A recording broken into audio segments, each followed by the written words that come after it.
બેન, સાથણીમાં મળેલી જમીન હતી વર્ષો પહેલાં, અને એ જમીન પર હુકમ આવ્યો છે કે એ શ્રી સરકાર થવાના આરે છે. એના રિલેટેડ બધા પગલાં લેવાઈ ગયા છે. તો અમે એ હુકમને કેવી રીતે ચેલેન્જ કરી શકીએ? ચાલો, આ પ્રશ્નનો જવાબ બહુ ઊંડાણપૂર્વક છે.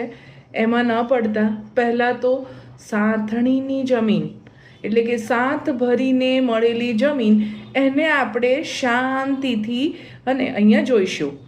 સાથણીની જમીન એટલે શું?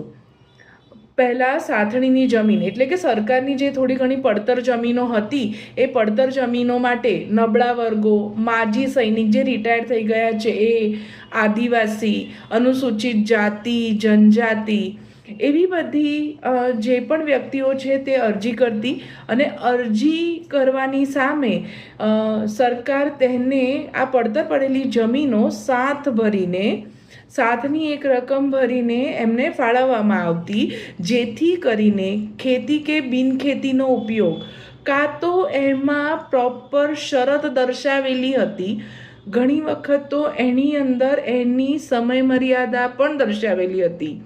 ઓકે, એને સાથણીમાં મળેલી જમીન કહેવાય.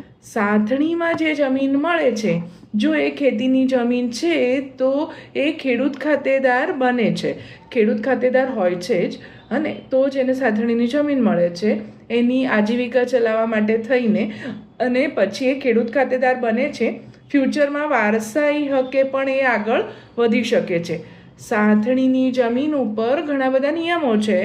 આ જે નિયમો તમને જ્યારે સાથ ભરીને આપવામાં આવેલી ત્યારે દર્શાવેલા હોય છે.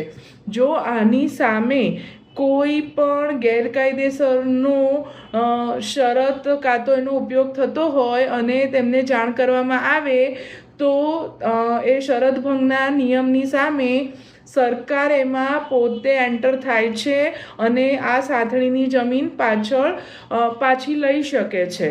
ઓકે, તો આ માટે પણ તમારે ઘણા બધા નિયમોનું પાલન કરવાનું હોય છે, એ ધ્યાનમાં રાખવું. સાથણીની જમીન વિશે હું આગળ નાના વિડીયોઝ કે શોર્ટ્સ બનાવીશ, અને એની અંદર કોને વેચી શકે, પ્રતિબંધ શું છે, જૂની શરતમાં ફેરવાય, વેચાણ કરવા માટે શું કરવું જોઈએ, વગેરે વગેરે ઘણા બધા પ્રશ્નોના ઉકેલ હું તમને આ વિડીયોમાં આગળ જણાવીશ. Okay, advocate Trupti Shah, thank you.